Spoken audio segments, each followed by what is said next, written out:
and welcome to Tender Loving Care with your host, myself, Pauline, and my darling Kate. Every week, Kate and I break down a show from the TLC network. The name of the network that I believe for the longest time was an acronym for Tender Loving Care. And when I found out that it actually stood for the Learning Channel and I saw the types of shows that are on that channel, my deep confusion bred this podcast. Each week, Kate and I will randomly select a show to cover for the next episode by spinning our beautiful Wheel of Shame, which has only the trashiest of trash TLC and Discovery Plus shows that we will be studying. Hi, Hi, shirt twin. okay, guys, so we get on our Zoom and do our pre-pod chat. Mm-hmm. And last week was our first week back together, and you were wearing this tie-dye. I couldn't really see like the sweater. I was wearing something else. I went and changed and got like near match. If you go and look on YouTube, you'll see we had like near match. Today we're doing pre-pod talk. I see her wearing a shirt and I'm like, I've got it in my wardrobe. So I walk out, put it on, I come back, and we're literally twins right now. Kate, I think we should do this for every single pod, wear exactly the same top. It would be so good. It seems that we have very similar apparently shirts. Yeah. Apparently our wardrobes are similar. It's just like our taste in shit TV, you know. It's amazing. So Kate, thank you for stepping in yesterday. Sorry guys, I could not be with you to discuss 90 Day Fiancé. And Kate, admittedly, I haven't even watched the episode. I didn't have time, and then we were going to record and I was like, is there any way you could do it solo? So thank you for doing that. Guys, I will catch up. You're welcome. It was a good episode. And was there? It was the most controversial thing, of course, being Rob the Knob just being an absolute jerk about her sexuality. Being bisexual. I knew it. Okay, I'm going to predict what happened. Honest to God, I have not watched it. What I have seen online is just, we got a DM from one of our great listeners who said, I can't wait to hear your reaction about Rob the Knob and what he said. And I wrote back something like, can't wait, whatever. I had predicted the week before, Kate, so before you came back, I had said we had Sophie getting nervous about telling Rob that she was bisexual. And I said, I'm calling it right now. What's going to happen is he's going to go ding, ding, ding, ding, ding. She hid something from me, which means I can use that to my benefit to be a victim because I've done so much shady shit. I've always looked like the shit one, but I'm going to twist this now as she's done something wrong. And he's going to associate bisexuality with being promiscuous. Am I right? All of the above. He hit every insulting thing that a bi person hates to hear. It was like slutty, gonna. Yep. Yeah, why didn't you tell me about this? You're not actually queer. All women think other women are beautiful. No, he didn't do that one. Yes. And then he's like, I can just see in 5 or 10 years, you're going to just want to go off and fuck some woman.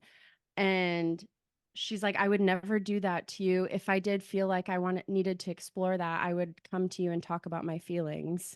And he's like, well, that wouldn't happen. If you're going to hook up with a woman, I'm going to be there. I mean, it was. I can't believe he is a caricature of himself. Maybe it's good for my blood pressure. I didn't watch that episode actually. Yeah. Because he's just that guy that you knew would say that. Mm-hmm. I would understand completely if he was like, whoa, I didn't know your sexuality and I think that's something you should have told me. Fair enough if that was his reaction, right? Because if you're being in a relationship with someone, you would imagine that you knew their sexuality. Fair enough. But then going down the list and checking every single box of stereotypes that he could say is... He acts like it's something that's happening to him instead of her. She just wants to be fully seen by the person she's about to marry, I think. And also, he's like, why didn't you tell me this 2 years ago? Well, she's just now figuring out her sexuality. She's only 23. And remember that one of the first episodes, one of her best friends didn't even know. I mean, she's just now coming out and figuring it out. And so I keep saying that she really annoys me, but I forget how young she is. She's 23. Yeah. She's a kid. Yes. So listen, I said, if she is using him, marrying him, get that green card. It couldn't happen to a better person. I hope it is happening to Rob. I hope she uses him for that green card and she's living her best life. Like, couldn't happen to a better knob than Rob. Oh, And to add insult to injury, he completely embarrasses her at the jewelry shop when they go to buy a ring. I don't know if I can watch this episode. Walks in, what's the cheapest ring you have? Type of stuff. Yeah. Tell me, do they end up getting a ring? Yeah, $250 hideous plain ring. Yeah. It's so mortifying. I hope she took that green card and ran. All right. So well, thank you for that. I don't think I episode. have to skip that one, guys. I might have to get more summary notes from Kate. I don't think I can watch all of it. Yeah. I do want to start off. It is something very sad that I do just want to acknowledge, because we are in the TLC world, and I think it is important that we talk about it. Extremely sad news that the sister of Honey Boo Boo, from her long-running show Here Comes Honey Boo Boo, her eldest sister Anna, passed away just a couple of days ago at 29 from cancer. She had a husband and 2 children. Just so sad. Ugh. Incredibly tragic. And I think that young woman, the children are only I think there's like 8 and 11. I mean, it's heartbreaking. So there's lots of pain there, but yeah, I just thought we had to mention, because they're such a huge part of TLC. To think where it all started. I mean, she started on Toddlers and Tiaras, that horror show, and then of course she got the big show, and their life has been touched by so much. A lot of stuff. The mother ended up breaking up with that husband or partner, and then she had a massive spiral into drugs, and she came out of that. But I think at the end of Anna's life, they were all together. Her mother was present and back in her life, because they were estranged for a bit. And yeah, just wishing everyone peace with that. It was extremely sad. Well, a lovely young woman. Yes, I wish the same. There's been a lot of hardship. Yeah, for them, and wishing them peace in this time. Absolutely. Another TLC star that's had some good news recently, that's also certainly had their history of troubles, is your fave, 1,000 Pound Sisters. There are no longer 1,000 Pound Sisters. I mean, the name doesn't even fit them anymore. The amount that Tammy's lost is insane. It is. Apparently, go Tammy. The new season started either last night or tonight. So, Kate, you need to get your eyeballs on it. I do. See what's going on with the gals. I will be watching that tonight or tomorrow for sure. Good. Well, we're going to dive into our show from Wheel of Shame. And guys, this is so nice to get back into the warm, cozy comfort where all of this whole podcast started back in our Wheel of Shame shows. Before we do, I'm going to do a little tiny mini segue, because it's very timely, into Bravo. Now, guys, very quickly, I'm not going to take long on this. Real Housewives of Salt Lake City, as Kate and I have been watching it, we've said, amazing season. Everything's been brilliant. The season started with a to come on this season, Heather Gay finding out something explosive, right? And a phone call while they're in Bermuda. They're currently in Bermuda. I think the secret's going to come out this week or next week. This is why I had to mention it. I had a theory since it began that I believe nobody knows that Monica put Jen Shah in prison, and they find that out on the trip, and then everything explodes. I kept saying to you, Kate, that's what I think happened. That's what I think happened. Because, to back that up, nobody in the fights has mentioned at all that Monica did this. And I think it would have been brought up by now. Then a couple of weeks ago, I was filling you in on the fact that Monica was suing Beauty Lab and Laser. So Heather and Monica, so a lot of Bravo fans are like, that's what she finds out. She finds out in Bermuda that they are, that Monica's suing her. And so we were kind of like, oh, that's probably what it is. Then I go on to Instagram, to an extremely popular Instagram account, of which I do not have the name in front of me. I'm so sorry. I have it. I'm going to put it on our Instagram, though. It has a ton of followers. It's not a podcast, it's an Instagram page of Bravo. It's like Bravo, it's not Bravo Scientist, but it's one of those really well-known ones. They did a whole post about, see, I think our theory's right, that they find out that Monica put Jen Shah in prison in Bermuda. So I write underneath, oh my God, somebody else thinks this. Like, it isn't just us. And I backed up our theory of why we think that. And there's a lot of support. So I just want to say that I believe we were the first ones to think it. That's all. We can roll the footage. Roll footage. Roll the package. I mean, we watch honestly, the show. watch the show. Name them. Name them. I mean, whatever you want to do. I just want to put that out there.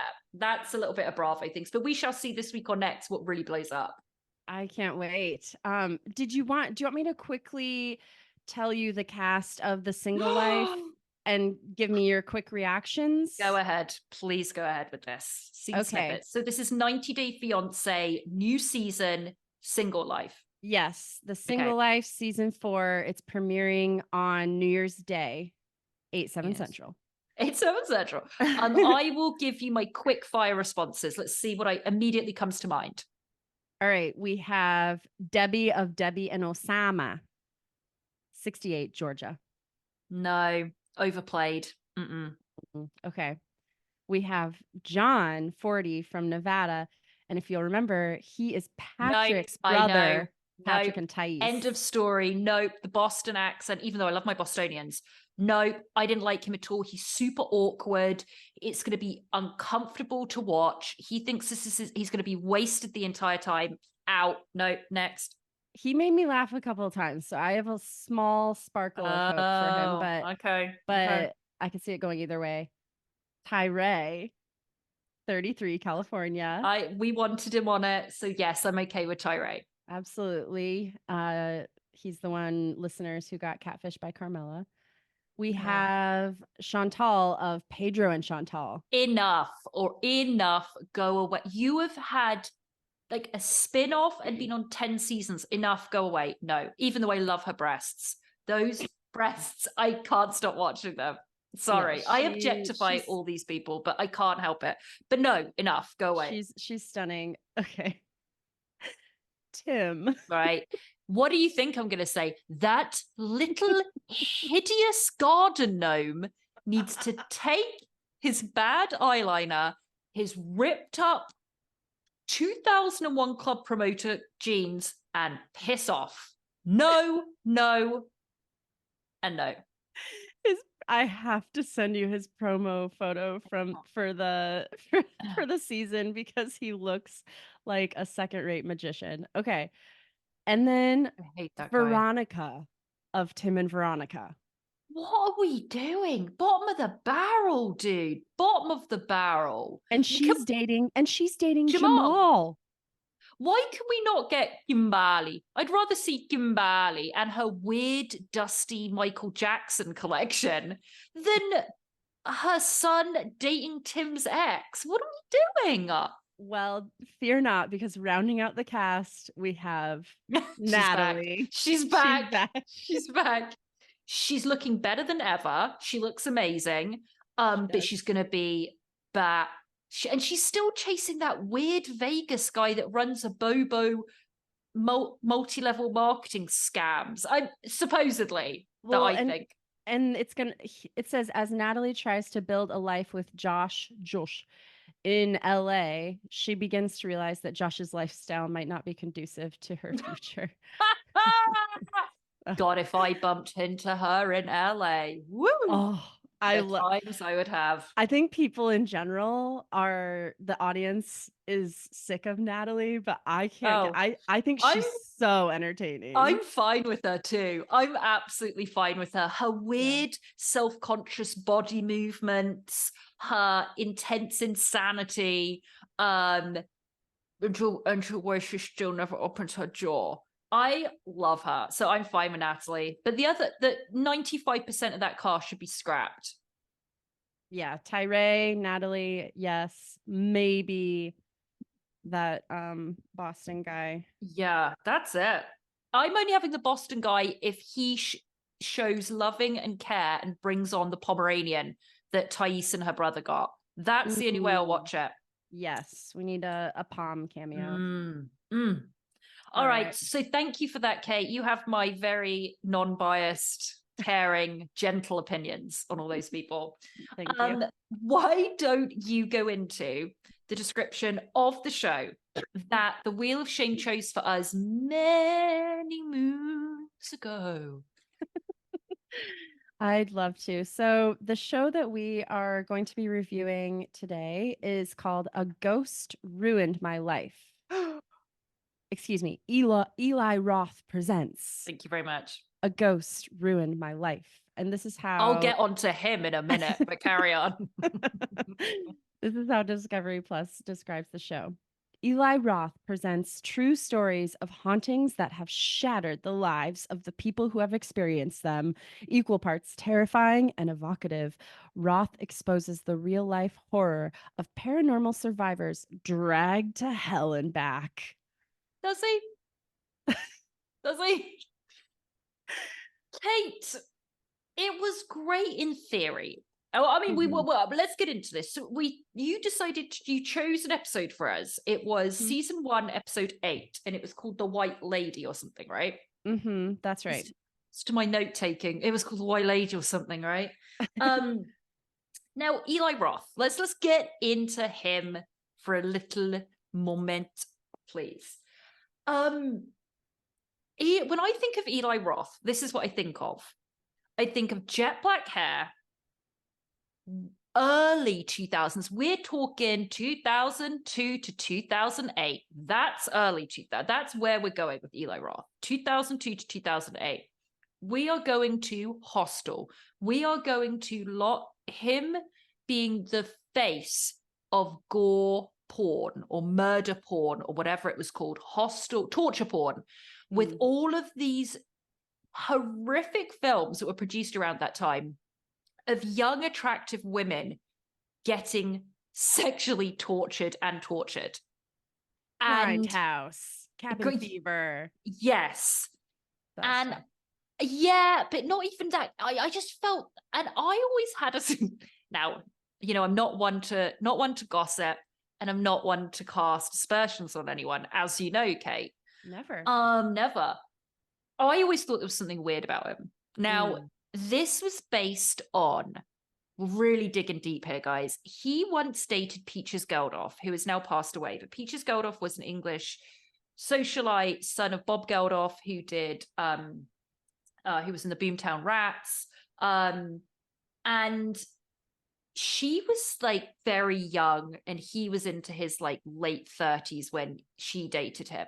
I got a vibe from him that he definitely has like a basement in his house where stuff goes down. That, not good stuff either. We're not talking nice basement fun stuff. We're talking bad. Like, he is going around a la 8mm Nicolas Cage movie, which is fabulous if you haven't seen it, finding and paying a lot of money for snuff movies. By the way, this is all alleged. I'm not saying any of this is true. Sorry. Just want to put that out there. That's the vibe I always got from him. So when I saw this, I was like, suddenly it all came flooding back to me, Kate. It all, like a wave. All these emotions of Eli Roth came back to me. And I also went, what the fuck happened to Eli Roth? Where did he go? He's making these for Discovery Plus. This just came out a couple of years ago. But he was a proper producer, writer, director of Hollywood movies, and he vanished. I don't know. I think, you know what, I couldn't be bothered to do that much research, but I did. Just went by memory and cut and rumors. But I do think there was a scandal. Kate looks like she's busy looking it up now. I feel like he had something come out. And this could just be in all of my own fantasies that I was proven right about something for once. But I do feel like there was some scandal because, Kate, he was fucking massive, dude. He was doing all a blockbuster, like summer blockbuster, Halloween blockbuster torture stuff. And he vanished. And I think something came, there was a lawsuit, or I feel like there was something that came out about him. There's a complex article, complex.com, entitled "Remember That Time When Eli Roth Fucked the Internet?" Eli Okay. Roth has a questionable sexual history on the Yeah. internet. Ding dong. Okay. Oh, that's right. And he was in Inglorious Bastards. He was. Yeah. Mm-hmm. I mean, we're talking, that's And Tarantino, dude. That's Tarantino. Like, yeah. so he did something. He fucked someone off. He did something wrong.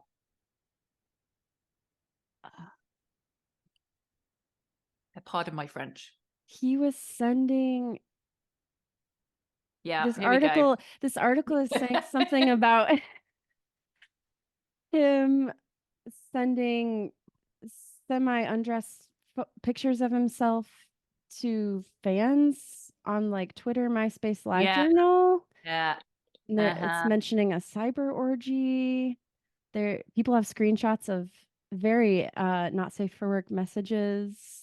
Yeah, I knew it. See, guys, I am never wrong. Wait, this haunting sentence.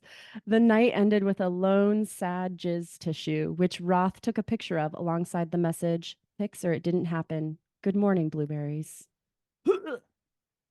No wonder he's on Discovery Channel. I mean, that is the level Now it's all he clicking. deserves. Now, this is the level he deserves to be at. Creating a ghost ruined my life for Discovery Channel. So 15 years later. that tissue photo was in 2009, Yeah. apparently. See, what did I say? I said he went from Yeah. 2002 to 2008 and then messed it all up. Okay. Guys, the information we give you, thank you for your diligent work there, Kate. So quick with the research. Anytime. See, so that's my first thought on this. Woo! Woo! Okay, so Eli Roth presents. So now he's doing these. So like we said, this one's called Eli Roth Presents A Ghost Ruined My Life. But he's done very similarly named ones. Like there's Eli Roth Presents My Possessed Pet. Eli So, Roth presents whoa. We're not going past that one so quickly. Rewind. What was that called? My Possessed Pet. Uh-huh. Uh-huh. How the Mighty Have Fallen. You are in a Tarantino film, dude. And you are now. It's that jizz tissue. Good morning, blueberries. And then it's Eli Roth presents The Legion of Exorcists. So there's a couple of these Dude. similar, half interview, half recreation type of shows. Wow. Wow. So, I mean, that's what we should say. It says at the top of this, we chose this. What I mean, we could honestly have just put this whole podcast about Eli Roth. That's for another day. We'll put that on a paywall. We'll put that behind a paywall because of the inflammatory stuff we'll say about Eli Roth. Yeah. So it starts off by saying, this is real stories, real victims. And then you do see the woman that we are going to hear about, Amber Gilmore. We see her sit down for an interview. So I'm hopeful at this point, Kate. I'm like, okay, good. We're actually getting somebody face to face. And it is not a show that I'd seen before, which was very, very well done. It was in the similar vein. It was about a haunting that had happened to them. And it's the person sits down in a circle with all of their friends and kind of recounts what happens to them. It was a really interesting show. If anyone knows what that show was, I swear it was like Discovery Plus, but it was actually done very, very well. But I thought that was going to be this, but it wasn't. So she sits down, Amber Gilmore, and I'm like, all right, we've got it. So we see the woman. First scene opens this is reconstruction as well. And it's silent, and you just see the actress in this reconstruction walk into her kitchen. The tap's been running. She turns the tap off, leaves. Tap turns on again. She walks back in, turns it off, turns around, and all the furniture has been piled on top of the kitchen table. Straight out of Poltergeist, terrifying stuff. Yes. And then it cuts back to real Amber Gilmore, and she starts kind of going back to the beginning of how this all started. So she's a young single mom. She just got a fancy new job, new boyfriend, and she has a young daughter, like a 5-year-old maybe. And she has a side hustle where she goes on Facebook Marketplace and finds old antique furniture and fixes it up and flips it. Mm-hmm. And so she's online one day and she spots this gorgeous Victorian style antique vanity. Right. Right. So she has her boyfriend go to whoever's selling it, pick it up, and bring it to her house. Now, can we touch on the boyfriend for a little bit? Mm-hmm. Okay. Mm-hmm. So in the reconstruction, we see, her coming home from work and the boyfriend has retrieved this vanity and you see her staring at it, mesmerized by it, which, okay. And she's just staring at it. And then the boyfriend comes on the screen and I looked and I went, who are you? And I'm looking at him and thinking, I know you. And I'm looking and thinking, who do you remind me of? And then it goes, boom. Another throwback. He looks like a Bobo Jon Snow from Game of Thrones. Kit Harrington. Oh, Kit You Harrington. know, it was straight away, you know nothing, Jon Snow. That was who he was, right? So I look and I go, boom, it's a Bobo Jon Snow. So then I spent the next 25 minutes finding out what Kit Harrington's doing. I thought for sure you were going to say, and then I remembered I did background work with this guy. Seriously, I was like, I definitely did background with him, or or the other like massive tears of acting that I got to in Hollywood. Right. No, usually I know I'm always excited if I could see someone that I did background with. I was like, that would be a dream, but no, it was a Bobo Jon Snow. So then I was like, huh, happened to Kit Harrington? So Yeah. then What is oh, I'll tell you, because I spent 25 minutes, paused this, and then spent 25 minutes going down a rabbit hole, Kit Harrington. So as we all know, Kit Harrington, Game of Thrones. Game of Thrones was everything for it feels like 100 years it was on, but it finished in 2019 was the last season. So I think it was really on about 5 years, maybe in production 6-7 years, something. It was a long period of time with all these actors. And you remember, even if you didn't watch it, Game of Thrones was everything and everywhere. The biggest show on HBO, biggest show everywhere, Game of Thrones. And for a long time afterwards, anticipating the final and the finale and the ending and all this happened. Right. Kit, I went on to his IMDb. He's been in like 5 things since then. And I'm like, this can't be right. This cannot be right.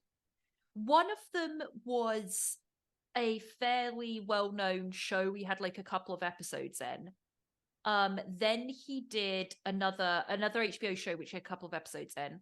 Mm-hmm. Then he did something that looks like a student film. I swear to God, the rating was like 4.8. Then he did maybe 2 more films since 2009. Since he probably wrapped filming 2018 to 2023. He has like 5 credits. I was blown away by it. Blown away. What can I say? I mean, imagine how much money they made doing that, doing Game of Thrones. He doesn't need to do anything. But that's not the point, though. The point is that you get fucked on those shows. This is what happens to them. They have such a hard time getting hired again. No one can see them as anything else, basically. No one can see him as anything but Jon Snow. Like after Harry Potter, I feel like. Yeah. Some of them didn't do much. God bless those Weasley twins and all of the Weasleys. God bless them all. The majority of them never worked again. So it was just, I was going down his IMDb. I was like, you had everything for so many years. And then Hollywood just goes, actually, no thanks. That's a blow to the ego. Anyway, that was 25 minutes. Maybe he's doing theater. No, he did one. He did Henry the Henry. Yeah, but that was it. That was in his IM. That was included in his 5. Anyway, listen to me judging him. Oh, not doing very well. Whereas I'm like, oh, I think I know that guy from background. I mean, give me a break. The cheek of me, so cheap. Anyway, Kate, they pick up the vanity. The vanity's back at the house. Yes, and as you say, she's very transfixed by it. She's mesmerized by it. She's kind of, this actress is just ever so gently caressing it with her finger down the drawer. And she's gazing at it. And she tells us that, normally she flips these in a few days and it's out the door and she sells it. But for some reason, she wanted to keep it around. And so she ends up keeping it and puts it in one of her rooms. And after she says there's something strange telling her she shouldn't really touch it or mess with it, Yeah. She was to like, like refurbish it. Yeah. mm, And so then it's been at her house for 2 weeks or so, something like that. And she goes upstairs. We see her go upstairs. She hears her little daughter playing pretend and talking to someone. So mhm, she asks her, "Who are you talking to?" The mm, daughter says, "The white lady." "Who's that?" "She's dressed in white and really nice." mm. Mm, She's not gonna be nice for long, bitch. no. Um, so the problem with this is shock horror. There's a problem with the show. Is that it was so strange because they had the woman that was dealing with all of this first and last name, giving her account, excuse me, of what was going on. And of course, we do reenactments for something like this. I get it, but there wasn't enough narration from the woman that was going through it.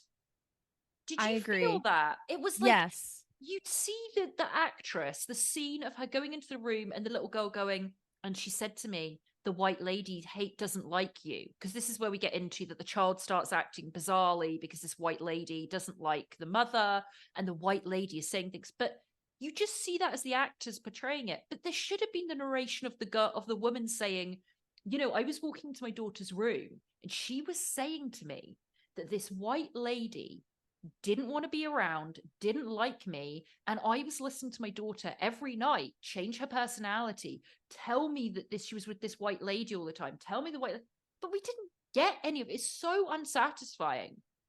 Yes. Most of the interesting little tidbits were not shown in this. It would just turn into a crappy B movie for a So while. weird. And you're kind of like, well, what is going on? And then, oh, she's back. The real lady's back. And she'd give us a Yeah. couple interesting things. And then it would go back into this crappy movie. And she's being interviewed and she's saying, I felt sick, I had no energy, and my daughter kept telling me about this white lady, and she was getting, but she wasn't even saying this. The footage, raw footage that was showing us, the little girl was getting more aggressive towards the mother. Hmm. But Hmm. then you'd flash back to her narration, she was just like, her personality was changing. No, you should be specifying shit here. Then we'd get something that was half promising, because she talks about these occurrences in the kitchen with the tap going on and off and drawers being pulled out, right? So Hmm. then we get to a scene in with the actual woman Amber with the film crew. It's like Hmm. breaking the fourth wall. You see the film crew in the kitchen, and I'm like, okay, here we are now. We're actually gonna get some like proper details. So she Yes. walks over and she goes, "This was the tap," and it would turn fully on like this, and then it would turn off, and then the drawers would come out, and then the drawers would close again. And that's what kept happening. And that you see the film crew, you see the boom, you see all of this, but that was it. There was like no Hmm. photos, there was no video, there was no interview with the daughter. I understand if it's a minor you probably wouldn't want to interview, but there it was like they were so close to getting something that seemed real but didn't utilize her at Hmm. all. Hmm. I totally agree. I was not getting enough detail about certain days, what happened, like walk us through a day and Yes, exactly. It was what. these it was like Yeah. vague. I started to not feel very well. It's like, Mhm. when you go to an acting class and it's all about, show, don't tell it. This was the opposite. It should have been tell us, stop showing it to us. Do you know what I mean? Because we were Mhm. just seeing these scenes. Like you say, it was like a movie, but you have the woman and you're filming in a house. Take us through the house. Take us through photos of the vanity. Show us the actual listing of the vanity. She's got to have photos of it. It it was a weird utilization of her.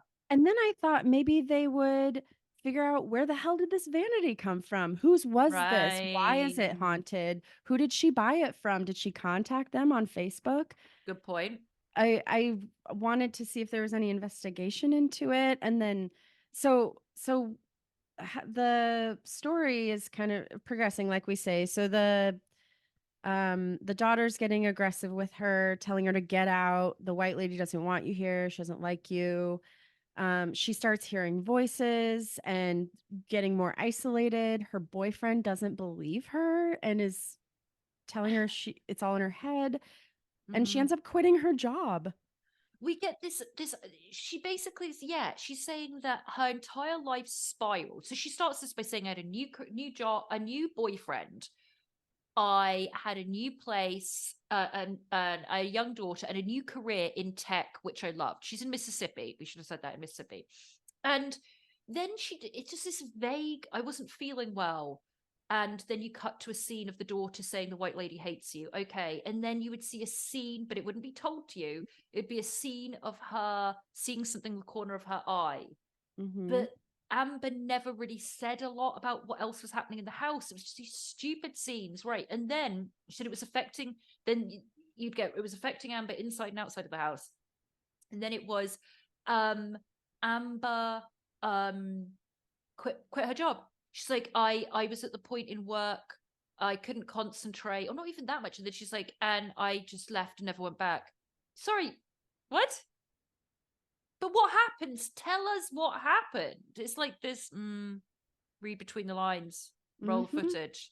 It's Mm-hmm. so odd. And the little girl, she's like seeing the little girl in places or thinks she's somewhere where she isn't.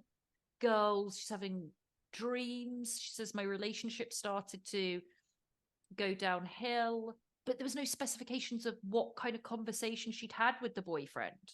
Right. And there's that scene of her daughter coming into her bedroom Mm. and speaking with a demon voice and then choking her. And then she wakes up and it's a nightmare. And she didn't say anything about that. And I was like, well, was that a nightmare? Yes. Or Or did was production your just create daughter this? was your daughter being physically aggressive with you? Yeah, it was a lot of montages of her just hearing voices and holding her head So in her hands. strange. So strange. There is one scene that I'd forgotten about, Kate, that I just wrote down, and I hope that this stands out to you as much as it does now, as we're talking about these odd scenes that you'd see that stuff didn't make sense. So we see that, we have a narration, and she's saying, I was making lunch for my daughter one day. The opening of this scene is this is so weird. Okay, it is just a regular throwaway scene of someone making lunch for a 5-year-old, and she's in the kitchen with her back to the living room, and in the living room she has like a little tent thing, and she can see the outline of her daughter and apparently hear her daughter. So the camera has her over her shoulder preparing lunch. It's a 5-year-old, you're doing it for camera, what, peanut butter and jelly sandwich or a ham sandwich or something like that, right? Grilled cheese, soup, whatever. She pulls out 2 fish heads from a can and puts them on a chopping board and goes, hey, it's time for lunch. I just remembered how weird that was. No, I didn't notice the fish. It was 2 perfectly cut off, severed fish heads. And she put them on a chopping board and was like, I was preparing her lunch one day. What were you What? preparing? Ew. No, I didn't catch I that. kept thinking that that was going to play into something. Like she went back and the fish heads were, I don't know, running under the sink or something, running under the water. It was such a weird use of, it made no sense to the story or anything that was going on. It makes you wonder what Eli was on that day, because makes Yeah, no sense, dude. the props master is putting a jar of peanut butter on the counter and Eli's like, "No. No, no, no, no. Put two Someone go fish slice the heads. heads off." It was, you got to go back and see it. It was, I'll get a screenshot and put it on our Instagram. It was completely maniacal. I don't know why that was added in there. It made no sense. Looney Tunes. Weird. Was that the scene? Because we eventually get to this scene where it kind of comes to a head and she No pun intended. comes to a fish head Mm-hmm. and she can hear her daughter talking, but she can Yeah. also hear this old creepy old lady voice. Yes. talking back, and she goes into the living room or the kids' room or something. Yeah, I think it's the living room, and there's a couch and there's a doll on it. And the girl As yells in, at, or is that a mhm. bedroom? And the girl yells at her to get out, and then the doll head turns towards her. Right. We That's didn't what get happened because, but then there was no narration of I walked into my daughter's room because I heard two voices. Then I turned around and a doll that had no batteries in was playing music. That's all we needed. But there was nothing. So It it was, made me doubt a lot of it because I wasn't hearing it from the horse's mouth, you know? but you had the horse. Use the horse. Like it made no sense. Her whole contribution for this was I started to get ill. My relationship broke down. I couldn't get rid of the vanity. She tried to go and smash it one day with a sledgehammer, but I felt like I couldn't do that. Um, she says the tap would turn on and off, but these massive scenes of like this doll playing and it's never heard her say any of that. So, And then after the sledgehammer thing, where she's like, oh, I can't do it, then she decides she needs to get her daughter out of the house. Enough's mhm. enough. And so she has the boyfriend take her somewhere. That's ominous. Listen, I don't know what was going on there, but yeah, give your daughter to your boyfriend to go and take her somewhere. I mean, that line itself is a Discovery Plus Oh, episode, God. but anyway, sorry, carry on. And as the daughter is, she's in the back seat of his car, and as they're driving away, the daughter's waving to the white lady in the window. And then she proceeds to go in the house and battle the white lady. No voiceover that any of this happened, apart from wait, you see this like she says then you hear her say something happened and I was being choked and I woke up from being Mm-hmm. choked. Mm-hmm. Okay, well, what happened? Then it ends, by the way, how this ends, and correct me if I'm wrong, because I was really still thinking about Bobo Kit Harrington at this point. But am I right in thinking that this vanity was in her bedroom? Okay. And we are led to believe that the only way she got rid of it after her daughter was out the house, after the boyfriend was out the house, is she lit it on fire. Well, how did she do that in the house without the house burning down? She must have taken it out in the yard, Never but shown though. we Never don't know. shown. Because she was like, I don't even want to touch it. And then she's like, and I eventually got rid of it by setting it on fire. Well, where did you set it on fire? You mean in the bedroom where it was? Or did you drag it down on your own, It's flights of very stairs? heavy, right? Unclear, unclear. And what about the thing where she briefly mentioned that she wanted to get a priest to come bless the house Mm-hmm. or be there with her, but Mm-hmm. couldn't? Why couldn't she? That's actually that made sense to Did me she because say why? Okay. yeah, so she said I was and they showed this picture of one of the most I mean they couldn't have picked a more cheesier like haunted looking church. She said I tried to go to a priest to help me with this problem, and in the Catholic Church, you know, we do believe in demons and we do believe in the afterlife and we do believe in exorcisms when needed, and but not all priests will do them. There are certain priests that Mm, will not touch things like that. You do have to be trained to be an actual exorcist and be able to perform exorcisms. It is a ritual, and you have to be mhm. trained how to do it. And a lot of priests, apparently, with her story as well. I mean, from what we've heard, it doesn't sound like anything, you know. But I mean, you know, who knows how she presented it? But some priests, if they think there's no threat, they wouldn't go through with an exorcism. Mm, And an mhm. exorcism is usually done on a person as opposed to a place. So she could have got a priest in to bless the house. Any priest will do that. But then she may not be, I don't know. That didn't, I was like, are you actually Catholic? Or were you talking about a priest? Or were you talking about another denomination? Or I don't know how much she knew what she was talking about with that either. Mm-mm. And She, then yeah. so she burns it down, right? Yep. And Yep. then we get it goes to black and we find out then it's one of the this honestly something weird was going on in the set because and it wasn't the ghost. because it goes to black and then it says she broke up with a boyfriend. And honestly, I thought they were going to be like, and she lost custody of her kid. I seriously thought it was going to be like something like that she was kookadoo. Mm. But she says she lost her job or quit her job. She broke up with a boyfriend and she moved away, and that they still have paranormal experiences.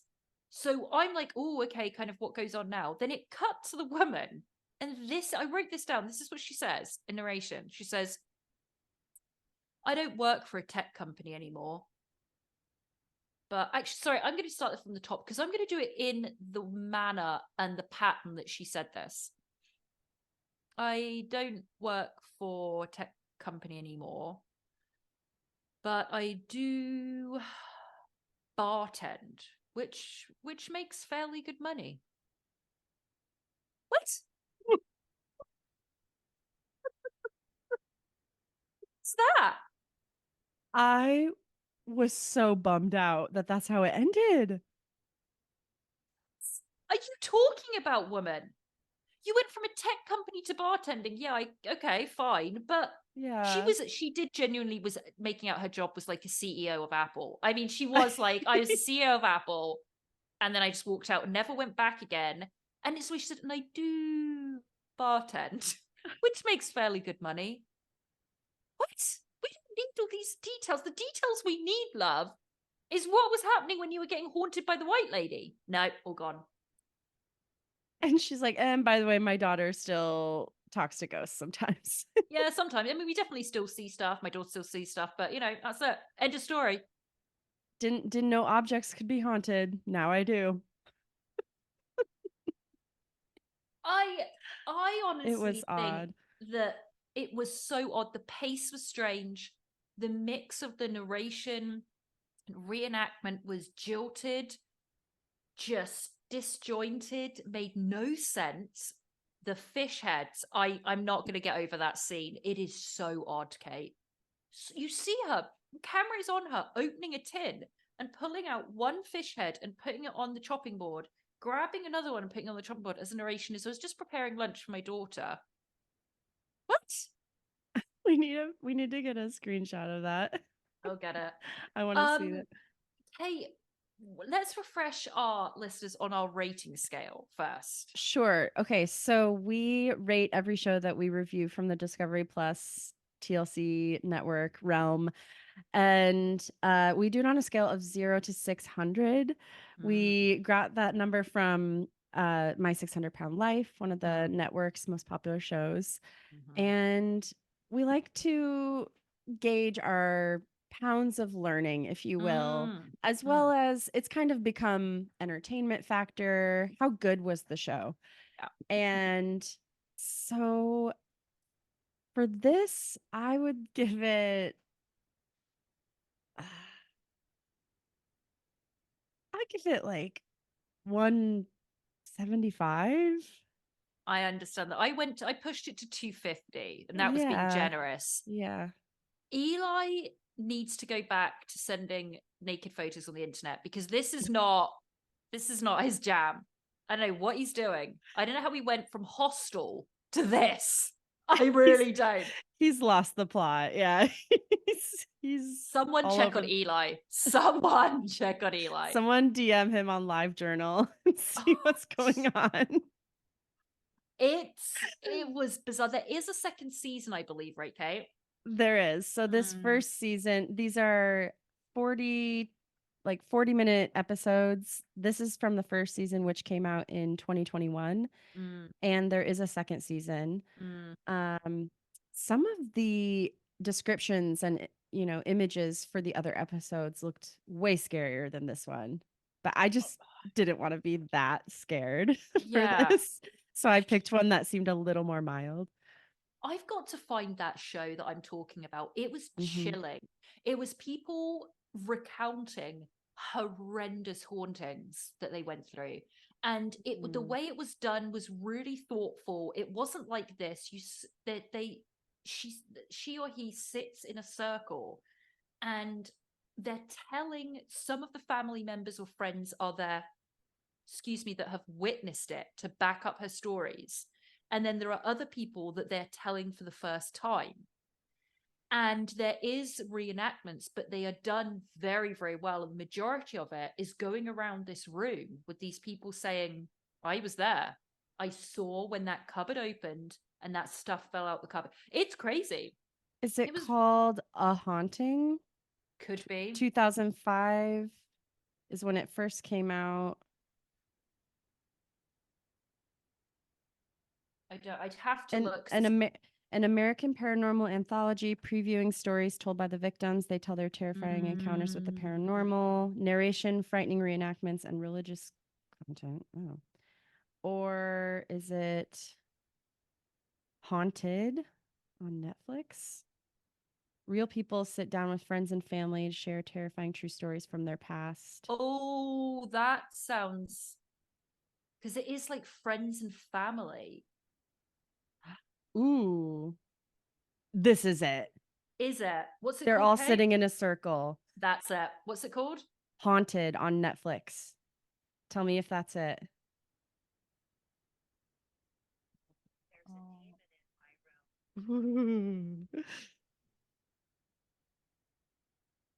It probably is. I think so. I can't see any photos. It probably is. I'm telling you that it is. Let me see. Actually, let me just play one. Where's my Netflix? Because I can tell you right now, it is a fantastic show, guys. And if you want to, let me see, play. I'm just gonna just watch a little bit of Netflix while we're on the party. Watch a little bit of Netflix while we're on the party. Yeah, yep. Okay.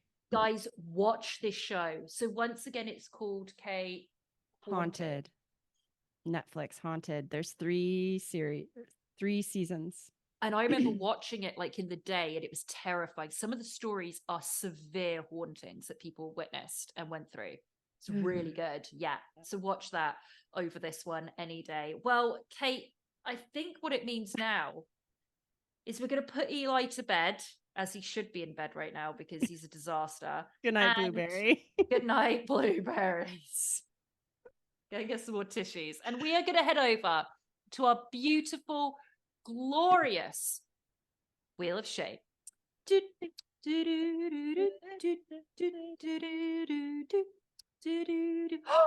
our Wheel of Shame. We're We've here. not been here for a long time, Kate. Welcome back to our Wheel of Shame. Happy to be here. Oh, happy to be here. All right, we are going to spin this, guys, and we definitely need to do a refresh. I know we said this numerous times, but you know, TLC is really, a lot of the stuff on here is ghosts, sex, weird sex stuff, murder. So we'll see and Sister Wives, which is a combination of all of that. So we'll see what we get. All right, so let's spin our wheel. Let's count down. 3, 2, 1. Spin. All right, spinning. Give us a goodie. Give us a goodie. Give us a goodie. Come on. What do we get? Okay. This could be good. This is not Death and Damnation.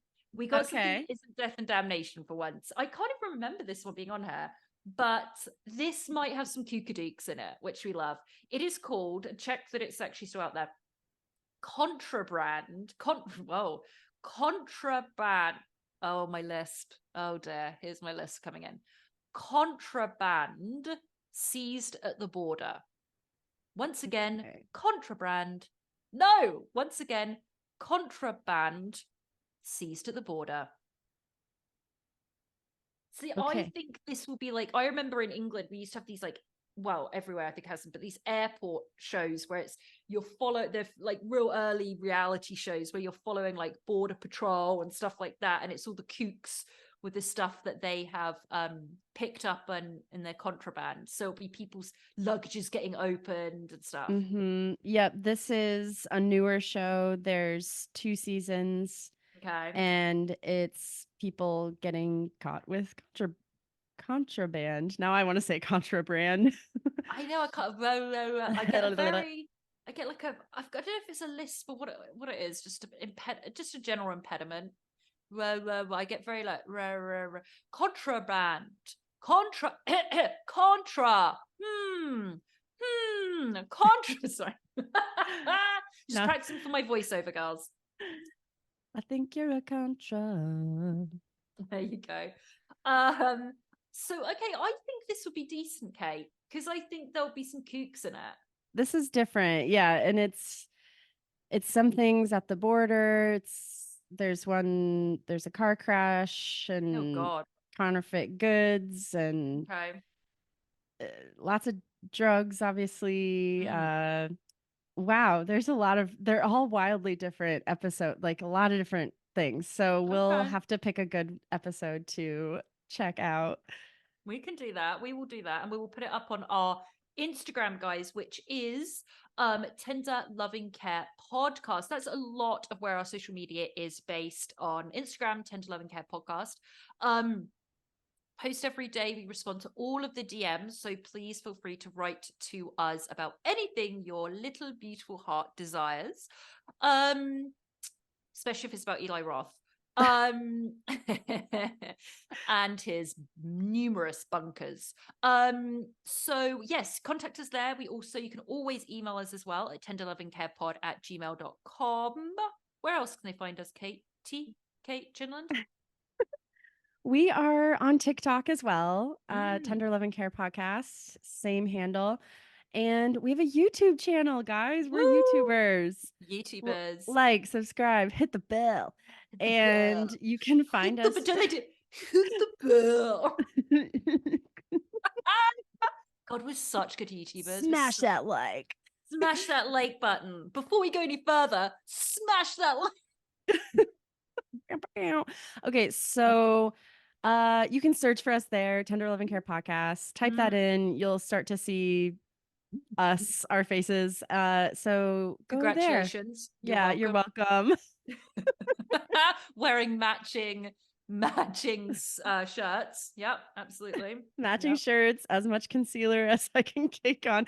By the end of the day, if I do have makeup on, it's a little bit smeared. So I have to just kind of like. We do our best, guys. We do. Until we can get a full team glam in, this is what you're getting. So deal with it.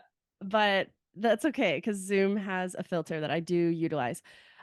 So yeah, find us on YouTube, find us on Patreon. We have episodes twice a month, bonus episodes that you can listen to if you become a patron, and that is $5 a month. We cover all kinds of interesting documentaries over there. So go find us there, Tender Loving Care Pod. And I think that's about it, right? Yeah, talking about Patreon, we have a new Patreon episode. You've been so patient with us. We have a new Patreon episode out this Friday. So we are back in the warm, loving arms of cults and a cult documentary. It is one, I think when it had just aired, I put it up on our Instagram of like, has anybody watched this? So Kate, why don't you tell them the name?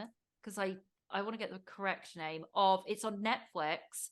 It's a documentary a lot of people have been talking about that we are going to cover for Patreon. Yes, I feel like there's a lot of cult documentaries on Netflix right now. Wonderful work. Thank you. Yeah. Thank you for your service, Netflix. So you've kept me for one more month. And I didn't realize this the other day. So I gave my friend my Netflix login, right? Yeah. And I'm now, you know how I love to go through my old shows and rewatch because of comfort, cozy. And I'm currently on Arrested Development. So I'm watching Arrested Development all the time on Netflix, and I go to do it, and it's like, you have someone else is watching right now. So you need to upgrade your plan so two people can watch it, so you can have it on two screens. So I now pay like $16 a month for Netflix. Criminal. It's ridiculous. They're just getting out of hand. It's called Escaping Twin Flames. That's it. Escaping Twin Flames. We're going to be covering that shit show on Friday. So it will be out on Friday, as will our Bravo show. We're going to be covering the glorious Real Housewives of Salt Lake City, as well as the Real Housewives of BH. And I'd just like to say, I was listening to Danny Pellegrino, who I'm sure a lot of you know. and his podcast, and he refers to Morgan Wade. She stole me. That's all I could ever think about. Guys, if you haven't listened to, basically Morgan Wade is the rumored lover of Kyle Richards on the show. And they do this one hideously awkward scene and with a tattoo artist, and the tattoo artist goes, "So how do you know each other?" And Morgan Wade just goes, "She stole me." And I mean, my impression is outstanding, Kate, would you not say? It is spot on. Thank you so much. But Danny Pellegrino calls Morgan Wade the honky tonk lesbian. And every time he says it, I piss myself laughing. Kyle and that honky tonk lesbian. It's I don't know what's going on. Kathy just posted a photo with Kyle at Kathy's Christmas party, one of 800 that she's been having recently, with Morgan. No Maurizio, as I like to call him, no Maurizio, but Morgan. I still don't buy it. Stirring the pot. They're just fanning the flames, fanning the twin flames. Also, we need to update you guys on our holiday schedule. Good point. Yes. So we are going to be taking a much needed break. But we will be putting out content during the break. We will be re-uploading some of our favorite episodes from the past. So it'll be, let's see, December. It's basically the week 23rd, the week of Christmas. So that Monday that is 23rd is the 25th. Christmas is on a Monday, which is the 25th. That week we will not have any shows, up-to-date shows. We will re-release and have extra content for you guys. Then the following week is New Year's, and we will also be taking that off, but still putting out some content for you to hear from older shows way back in the archives. We're going to put those out. And then we will be back to our regular schedule. Mark it in your diary. Back to a regular schedule on the 9th. We will be hitting up that first 90-day show on the 9th. Yes. And we thank you for your patience during that time. Like we said, we'll be putting stuff out, but there'll be some travel going on and et cetera, et cetera. And we've been pumping out the episodes. So we just need to take a little. We've been pumping it like Eli Roth pumps it. All right. We're into that dirty tissue. I've got to stop talking about Eli Roth. All right. We're going to love you and leave you. We're going to go. Thank you so much for watching, listening, because you can watch us once again if you go to our YouTube channel. You can see our glorious faces as we talk about all this nonsense. We love you. Have a fantastic rest of your week. We'll be back with you again on Friday. Bye-bye.